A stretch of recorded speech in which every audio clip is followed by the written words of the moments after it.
आइए दोस्तों, आज हम जानेंगे भगवान शिव जी की उत्पत्ति कैसी हुई थी और भगवान ब्रह्मा और विष्णु का कैसे निर्माण हुआ था। दोस्तों, हम शिव पुराण की कथा के अनुसार उनके जन्म से जुड़ी कहानी को बताने वाले हैं।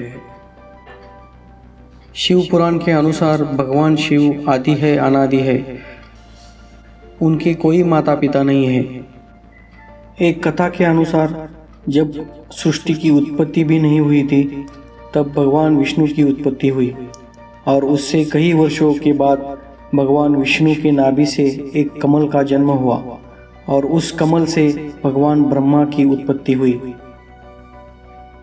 तभी ब्रह्मदेव की दृष्टि भगवान विष्णु की ओर पड़ी और उन्होंने कहा कि मेरी उत्पत्ति के बाद कोई तो मिला जिससे मेरा परिचय हुआ। और इससे दोनों का इस बात पर विवाद चालू हो गया कि कौन पहले आया और किससे किसकी उत्पत्ति हुई।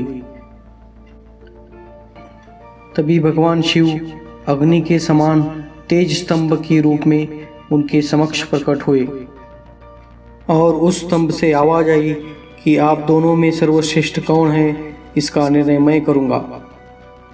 और उनको कहा गया कि उस स्तंभ की शाश्वत अंत तक जो भी चला जाएगा वही सर्वश्रेष्ठ कहलाएगा।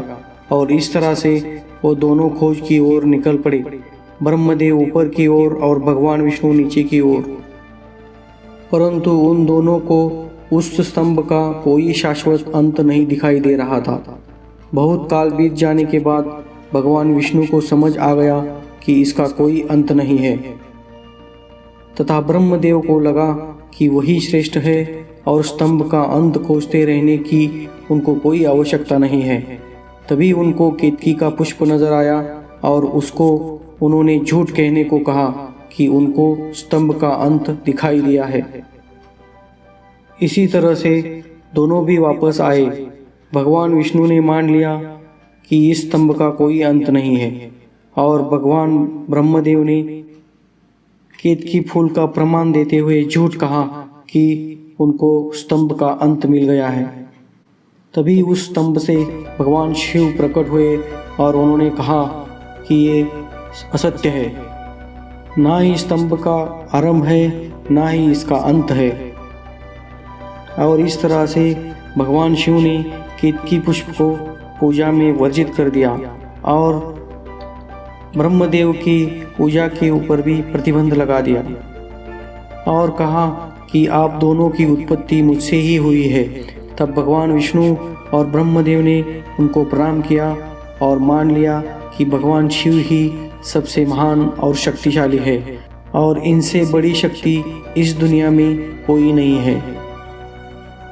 इसी तरह से शिव पुराण की कथा यह दर्शाती है कि भगवान शिव ना ही जन्मे थे और ना ही उनका कोई अंत है। वो निर्गुण भी है और सगुण भी है, सर्वव्यापी है, वो मन और बुद्धि से परे है वो। दोस्तों, अगर आपको यह वीडियो अच्छा लगा तो लाइक कीजिए, चैनल को सब्सक्राइब कीजिए और नीचे दिए गए बेल आइकन को प्रेस कीजिए ताकि आने वाली नए वीडियो की आपको जानकारी मिल सके।